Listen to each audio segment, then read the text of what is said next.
지금부터는 자세한 이슈 분석 들어가 보도록 할게요. 첫 번째 이슈입니다. 지난달부터 전거래일까지 코스피가 무려 21%가량 급등했습니다. 이달 들어서만 코스피는 7번 사상 최고치를 경신하기도 했는데요.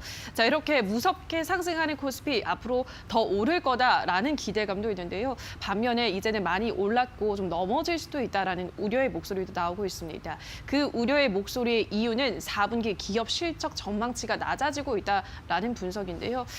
전문가님 어떻게 보시나요? 일단 저희가 앞서서 시장 정리를 하면서 이번 주는 좀 쉬어가는 것 같다라고 정리를 하긴 했는데 일단 연말, 연초까지 코스피가 더 오를까요? 아니면 계속 좀 쉬어가는 국면에 진행이 될까요? 쉬어가는 국면이라고 좀 판단하시면 될 것 같고요. 앵커 말씀하신 무너지진 않을 것 같습니다. 그래요? 무너지지 않을 것 같고요. 지금 현재 말씀하셨듯이 이제 순이익이 지난 한 달 전보다는 이 상장사 162개의 그런 순이익에 대한 전망치가 1% 정도 이상 좀 낮아진 건 사실인데 우리 영업이익은 또 올랐어요. 예. 추정치가 또 올랐는데 근데 영업이익 추정치는 올랐다고 하더라도 10월 달, 그러니까 한 달, 두 달 전과 한 달 전에 영업이익 추정치 상승폭이 1.9%, 5.8%였지만 이번 달에 0.1%밖에 그 추정치가 안 올라갔거든요. 뭐 그런 점에서 봤을 때 이 실적에 대한 그 부담감이라기보다도 실적에 대한 기대감이 많이 좀 떨어졌다라고 좀 판단하시면 될 것 같고요. 네. 다만 이제 이 실적 추정치를 좀 본다고 한다면 좀 우려스러운 부분이 그동안에 뭐 반도체 그리고 이 자동차 같은 이 수출주들이 우리나라 증시의 상승세를 견인했잖아요. 맞아요. 견인하는 상태지만 이런 그 기업들의 이 수출주들 상승세를 보여주는 이유가 전체적인 외국인들이 경기 민감주를 담는 것도 있었지만은 환율에 대한 외국의 전체적인 우리나라 시장에 좀 바스켓을 담는 경향도 있었거든요. 하지만 이게 지금 실적으로 연결된다는 거죠. 네, 그렇죠. 그래서 수출주들은 이 어떻게 보면은 워낙 강세가 됐을 때 당연히 그 마이너스가 되는 건 맞거든요. 수출 위주로 하는 종목들을 그런 상태에서 이 달러 약세가 증시에 외국인들 수급은 이끌 수는 있겠지만은 그 실적에 대한 부분은 수출주들한테는 부담이 되는 게 사실이다라고 좀 볼 수 있겠고요. 뭐 그러기 때문에 이거에 대한 부분에 있어서 환율에 대한 부분의 실적이 안 좋다라는 것보다도 이 그전에 좀 기대감에 대한 부분이 이제 실적에 대한 그러니까 환율에 의한 실적 떨어지는 걸로 연결된다면 차익 실현의 빌미가 될 수 있다라는 부분이라고 좀 판단되고 있고요. 뭐 그런 상태에서 원래 좀 외국인들의 수급이 가장 크게 들어왔던 게 이 화이자가 이 코로나19의 백신을 승인했던 이유였거든요. 그러니까 이런 호재 부분은 이미 좀 시장에 좀 계속 반영했던 상황이라서 지금 현재 시장을 올리려고 한다면 새로운 호재가 좀 나와야 되지 않을까 지금 판단이 되고 있고 앞서서 말씀드렸듯이 뭐 중국의 경기 지표 좋았는데도 이 시장이 크게 외국인들 수급을 바꾸지 않는 걸 본다고 한다면 이거 이상의 어떤 그 모멘텀이 있는 부분을 찾아야 되는 게 지금 우리나라 시장이 좀 배고프다라고 좀 말씀드릴 수 있겠습니다. 네, 알겠습니다. 우선은 쉬어가는 국면에는 들어갈 수 있겠지만 뭐 하락폭이 크진 않을 것이다. 주가지수 자체가 무너질 정도의 하락세가 나오진 않을 것이다라고 다행히 그래도 긍정적으로 전망을 해주셨습니다. 외국인 환율이 지금 이렇게 떨어지면서 외국인 수급이 양호해질 수 있는 환경 자체는 만들어진 게 맞지만 수출주에는 어쨌든 실적에 어느 정도 타격이 있을 수 있기 때문에 그러한 점에서 약간의 호재와 악재가 좀 뒤섞여 있다라는 점 말씀하셨습니다. 새로운 호재가 있어야지만 외국인이 다시 한번 또 강하게 수급을 들어와 줄 수 있다라는 점 짚어주셨으니까요. 우선은 약간의 쉬어가는 국면이 나올 수 있다는 점을 염두에 두시면서 종목을 고르시면 될 것 같습니다. 자, 그럼 다음 이슈 넘어가서 어떤 섹터가 좋을지 만나보도록 하겠습니다. 게임주에 대한 이야기를 해보도록 할게요. 한동안 주가 상승이 좀 부진했던 게임주들이 요즘 다시 올라가고 있습니다. 물론 다 오르는 건 아니고 희비는 좀 엇갈리고 있는데요. 컴투스 한 12% 올랐고 펄어비스가 한 달가량 25%가량 급등했습니다. 이러한 대형 우량 게임주들이 오르면서 KRX, K게임 뉴딜 지수도 한 10% 정도 이번 달 들어서 상승률을 기록하고 있다고 하는데요.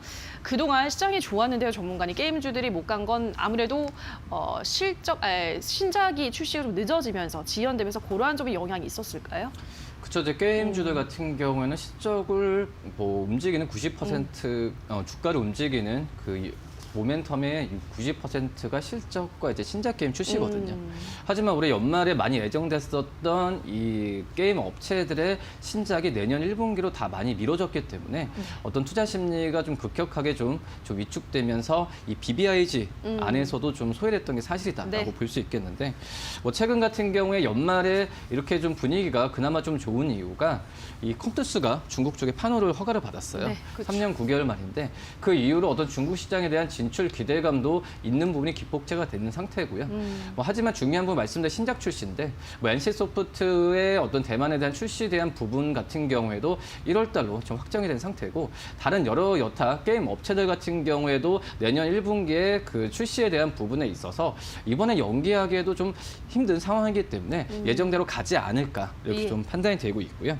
그런 점에서 이제 종목별로 접근을 해야 되는 게 게임주는 맞다라고 판단이 되고 있고, 뭐 컴투스도 이 판호 발급에 의한 실적에 대한 기대감을 내년부터 갖는 상태에서 본다고 한다면 주가에 대한 메리트는 분명히 있다라고 판단되고 있고, 이 컴투스 같은 경우에도 어떻게 보면은 시가총액이 뭐 1조 5천억, 7천억 사이지만 지금 이 컴투스도 현금성 자산이 7천억 이상이거든요. 이런 점에서 이 게임 업체 안에서도 종목별로 좀 우량한 종목을 선별하는 전략이 지금 현재 중요하다라고 판단되고요. 특히 이제 NC소프트 같은 경우에도 블레이드 앤 소울 2 그리고 리니트 투엔 같은 경우에도 1분기 대만 출시를 지금 앞두고 있는 상태이기 때문에 해외 쪽에서의 실적에 대한 기대감이 다시 한번 재평가를 받지 않을까 이렇게 좀 판단이 되고 있고, 그다음에 뭐 펄어비스 같은 경우에도 이 북미와 유럽 쪽에서의 이 검은 사막에 대한 PC 버전 출시와 함께 해외 쪽 실적도 괜찮은 걸로 판단이 되고 있으니까 이 게임 업체 안에서는 NC소프트, 뭐 컴투스 그리고 펄어비스 같은 종목들을 꾸준히 유심히 보는 게 낫지 않을까 좀 이렇게 보입니다. 네, 알겠습니다. 게임주들이 오를 수 있는 상승 모멘텀은 크게 두 가지다. 실적 그리고 신작 모멘텀 이렇게 있는데, 아무래도 올해 들어서는 신작 출시가 줄줄이 지연이 되면서 게임주들이 다소 부진한 감이 있었지만 이제 곧 새로운 한 해가 다가오죠. 연초에 또 그러한 신작 기대감으로 게임주들은 다시 한번 또 상승세를 보여줄 수 있겠다라고 하셨는데, 그 중에서도 그래서 아무래도 우량한 종목들을 고르는 게 좋겠다라고 말씀을 하시면서 게임주는 세 종목을 제시를 해드렸습니다. 컴투스 뭐 최근 판호 발급 받으면서 급등세를 보였는데 컴투스 신작 기대감이 있다라고 하셨고, NC소프트, 펄어비스 요 세 종목을 집중적으로 한번 눈여겨보시면 좋을 것 같습니다.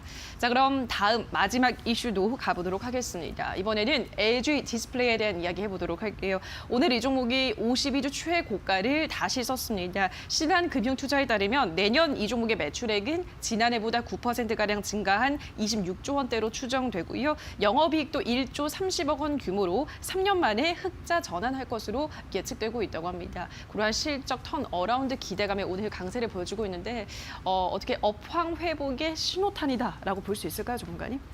네, 뭐 디스플레이 쪽 같은 경우는 연말이 항상 이렇게 좀 주가가 어떤 연말 특수에 대한 기대감 때문에 오르는 건 사실이라고 볼 그래요. 수 있겠는데요. 우선 뭐 LG 디스플레이 같은 경우에도 지금 4분기 영업이익이 2,900억 정도 이상 나올 걸로 판단되고 있어요. 뭐 작년 대비 흑자 전환이죠. 그리고 3분기 대비해서는 이 수치면 80% 이상 올라가는 거라고 볼 수 있겠는데, 역시 이제 뭐 LCD TV나 이쪽에서의 판매 증가로 인해서 LCD 쪽에서의 패널 가격이 어떻게 보면은 좀 약간의 좀 상승에 대한 기대감도 지금 살아 있는 게 지금 사실이다라고 볼 수 있겠고요. 뭐 LCD TV에 대한 수요 부분은 좀 견조할 가능성이 좀 크다라고 좀 볼 수 있겠고, 그런 점에서 이제 LG 디스플레이의 오랜만에 좀 최근에 디스플레이 업체, 그러니까 패널 업체들한테는 좀 기회이지 않을까 이렇게 좀 판단되고요. 뭐 LG 디스플레이가 오른다고 한다면은 당연히 디스플레이 장비주들도 그 전에도 봤을 때도 몇 주에 따라서 올라가는 패턴을 보여주었거든요. 네. 그렇기 때문에 관련주들도 좀 살펴봐야 되는데, 우선 ELA 뭐 장비를 하고 있는 뭐 AP 시스템, 그리고 이 검안 장비를 하고 있는 이 영우 STSP 같은 이런 디스플레이 장비 업체들 같은 경우에도 후행적으로 주가가 올라갈 가능성이 있다라고 좀 판단이 되고 있습니다. 그렇기 때문에 뭐 LG 디스플레이 말씀을 드리지만 디스플레이 장비 업체, 그리고 소재 업체들 같은 경우에도 꾸준하게 살펴보는 게 좋지 않을까 이렇게 보입니다. 알겠습니다. LG 디스플레이가 내년 실적 턴 어라운드 기대감 소식이 전해져 온 만큼 디스플레이 업황 자체가 내년에 기대가 된다라고 하셨습니다. 그래서 관련한 장비나 소재 업체들도 주목하셔야 된다라고 하셨는데, 오늘 제시해드린 종목은 AP 시스템, 영우 DSP 이러한 종목들 눈여겨보시면 될 것 같습니다. 자, 여기까지 오늘의 새빨간 이슈들 어떤 섹터와 종목을 지켜보면 좋을지 자세한 이야기를 나눠봤습니다. 자, 오늘은 KTP 투자증권 증권의 이성훈 과장과 함께했습니다. 전문가님 고맙습니다. 네, 감사합니다.